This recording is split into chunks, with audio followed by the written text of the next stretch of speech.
We're talking about Garo.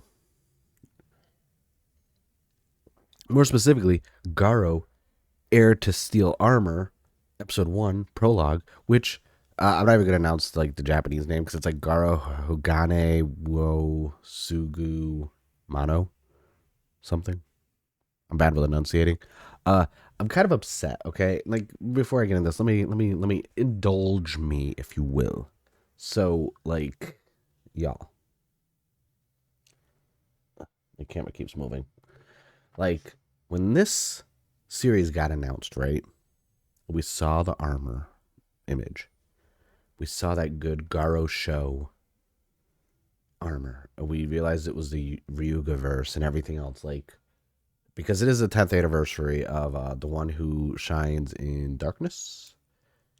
Yeah, like y'all, we were all gassing it up on social media, like, "Oh my God, Garo's back! Yeah, let's go, Garo."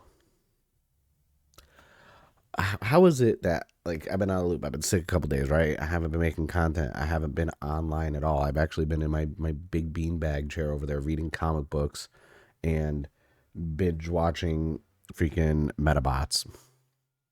Uh, how come no one's? Why is no one talking about the show? I kind of expected some videos up, maybe some reactions, some reviews. Like as of right now, the episode is up on YouTube with English subtitles on the Garo Project YouTube channel. By the way, I'll put the link in the description for that because just check it out. I'm shocked. At the time of recording, it's at 312,000 views. Like, that is crazy to me because, one, it's Garo. You know how I feel about, like, when Subarai is doing stuff with Ultraman and I look at the views and I'm like, dude, like, people are watching it. This is good. More eyes on it. More people. Like, let's talk about it. So, before I get into my review of the episode, and I'm not going to be doing a play by play, I'll give you some moments that, like, really I was like, okay, how's it going? It was okay. But, and some synopsis stuff. But I do have to go over the Ryugaverse, okay? So, it is the 10th anniversary of Garo, the one who shines in darkness. Uh, the Ryugaverse is there's a lot to it, but not really. It's a lot more films and little side stuff and mini-series stuff. So, like, you had the main introduction, which the one who shines in darkness. Then you had the Goldstorm Flight movie, which was a continuation after that, which led into a short series after. Then, if you want more world building of like the side characters after the main shows, you can check out Makai Tales. You could check out the Fang of God movie, in the Jinga and Jinga Reincarnation. So there's not much. And the cool thing about Garo is it's just like Ultraman. These shows are like 26 episodes. They're not these like 40 to 50 plus episode seasons. They're easy to digest. There's less filler. The action is always good. There's a lot of sword fighting. There's swords. All right. I'm sure I sold you on it now. So I'm not going to be going into the backstory of all this. I will maybe at one point do a Ryugaverse video. Because I have to go back and rewatch a lot of it. I haven't. Like the last thing I watched, what did I was Versus Road. Again, because I actually enjoyed it. I know a lot of people didn't. I did enjoy it. I mean, it was you know, the 15th anniversary of it. It wasn't like this overly long, you know, series. It was 12 episodes. It was pretty cool. And I would say that when it comes to uh, this show, there's enough intro in this in the first, 30 to 40 seconds where everything's explained to you. I always forget the name, the ring. It talks to him. That's on the screen talking. I thought that was really cool. Nice touch. Uh, Man, it doesn't, there's a horror element to this. And I really enjoyed that. Like we start off with a nice salaryman walking, nice night, you know, and all the like little digital like display billboards start like acting up, and there's an eye just watching him, and I'm just like, oh shit, like and so I like that horror element of it because there's something creepy about it, and then we see our our horror, so to speak, just stalking him, all creepy. I thought she was gonna come out of the screen like in the Grudge or something like that. Drew Owen, but like instead, she's just standing there, and I'm just like, I'm gonna say this: casting choices were great because okay, listen, I'm a man of culture. When she popped up, I know everybody like, oh my god, creepy, villainous girl. I'm like,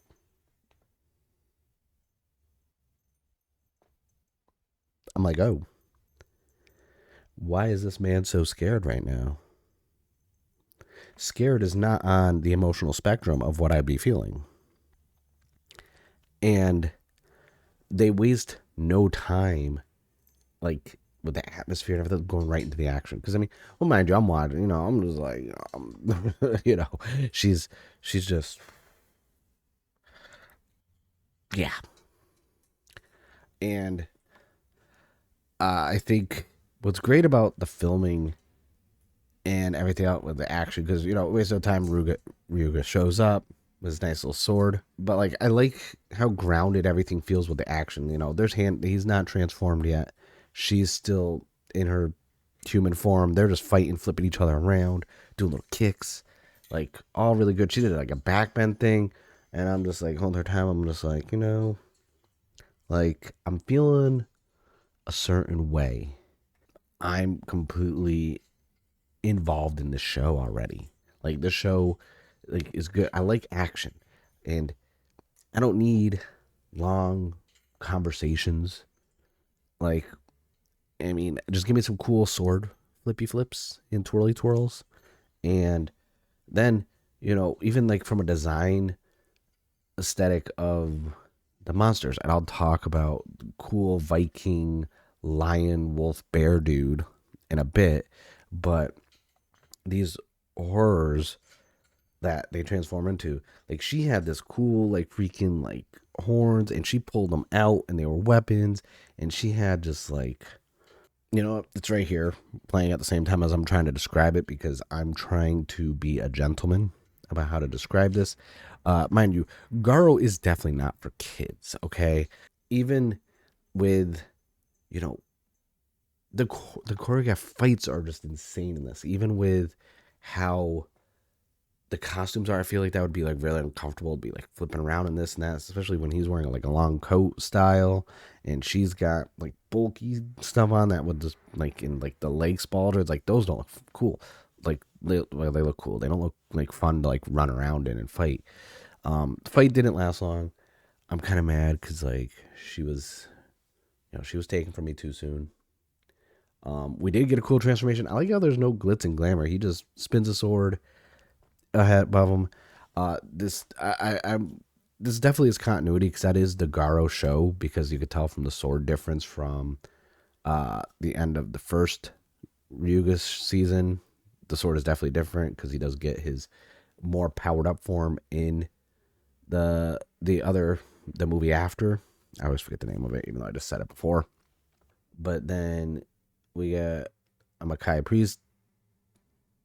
She shows up, little red little cloak hood on. I'm like, who's this? Who who is this? And I'm like, okay. And she's like, Kayori. And I'm like, okay. She's explaining this whole city because there's a gate of destruction here, and they have a lot of karma. And I believe people with low karma are the ones that can be possessed by these horror. And I can't, like, I believe the city's called Curiosity. Curiosity. I will say I do like the idea that people with like low karma could be possessed. 'Cause that's another thing that like really gets brought up, and we see it really in effect when this engineer guy was kind of made to be the fall guy for this issue with the suppliers, and he was kind of they're skimming some items off the books for resources, and he's the one that's gonna be responsible for it, so he's gonna get fired and in trouble for this. And they're like, you can't go to the police, we already got the paper trail. So he starts to like really get upset, and out of nowhere, another one, okay? Out of nowhere, this red-headed angel, this red-haired angel just shows up, starts, you can see right here, and she's like, you haven't done anything wrong. They don't deserve to live. And he's just like, Next you know, he is smashing dudes' heads with a ball peen hammer while she's just mesmerized him. And I'm like, listen, sir, I get it. I understand completely. We all have our weaknesses. Some of us have more than others. I'll be the first one to admit. Listen, we're not perfect, okay? It happens. But it jokes aside, this all plays into just how gritty and the thriller horror tones of Garo as a series. And this episode does not pull any punches in the prologue, and it's that good. And eventually, you know, he's this guy who killed him. He's chasing down one of the guys that got away. Yuga tries to stop him, and he transforms into one of the creature, monster, horror design, whatever they want to call him, is just peak already. He's turns into this like Thor Viking, like lion, I don't know thing, and it's bulky, and I'm just like, I like it. He's got a big hammer, and once again, the fighting, the action in this is so good. I'm sitting here just like, damn, okay, this is what we're doing. This is how this is gonna be. Like, he's like, and the fact that he doesn't even get to transform, and he's like, fighting. This is what I like about it, because it kind of looks cooler just to see, the actual fighting. That I also assume with the way that armor is made and how it looks, I don't think you could do all the flipping and moving around as much like without some special effects help.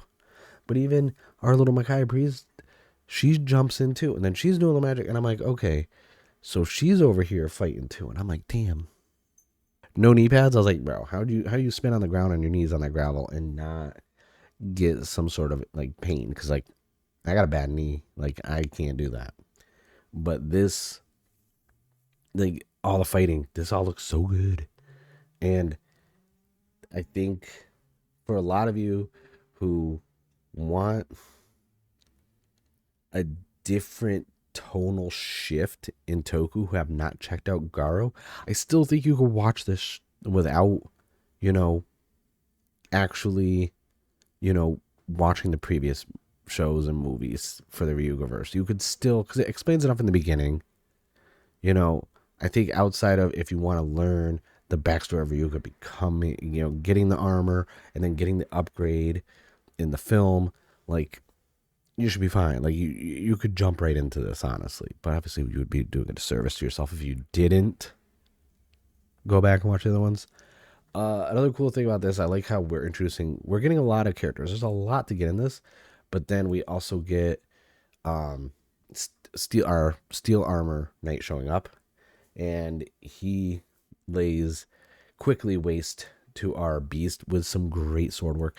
And I was like, if I remember correctly, from a lore standpoint, the steel armor are kind of like, they're Makai Knights, also kind of like Garo, but Garo's like golden armor, and like our steel armor, like Makai Knights, are kind of like down here. So I'm kind of curious now, because the show is literally called Heir to Steel Armor, and this guy seems like kind of like the anti, like not a villain, but kind of like the antagonist to Ruga, because he's like, this is my city, I got this, stay out of my way. And even our priest, she knows who he is, because she's like, Soma, what are you doing? Like, and he's like, I said, stay out of my way. And he's like exit stage left, and he's out. And everyone's got cool drip. Dude, I'm just saying, like, this was a really good show. Like, I was really excited about this. Like, I was really happy watching it. I enjoyed it. I do want to go back and watch rewatch a lot of the Ryugaverse stuff. Um, I mean, like I said, they're easy to watch, easy to digest. This is gonna be chopped up a lot, by the way, because it is a lot longer than I wanted it to be, and I feel kind of bad because I honestly wanted to keep this like under 15 minutes. So if you're watching this and it's chopped up, that's because yeah, I wanted it to be, and I'm gonna sneeze. But if you haven't checked it out already, like I said, Garo, Heir to the Steel Armor, episode 1 called Prologue. The link to watch it is in the description of this video. Please go check it out. Even subscribe to their channel. Like, give it a chance. See how you like it. I don't think you'll be disappointed. There are ways to watch Garo. There is physical media releases for I think 99% of Garo. So they're really easy to get on Blu-ray. I have a majority of them. Even the anime is really good too, by the way. So if you haven't, go check all that stuff out. I thank you guys for watching. Let me know in the comments below what you thought of it if you watched it. So with that being said, I thank you guys for watching.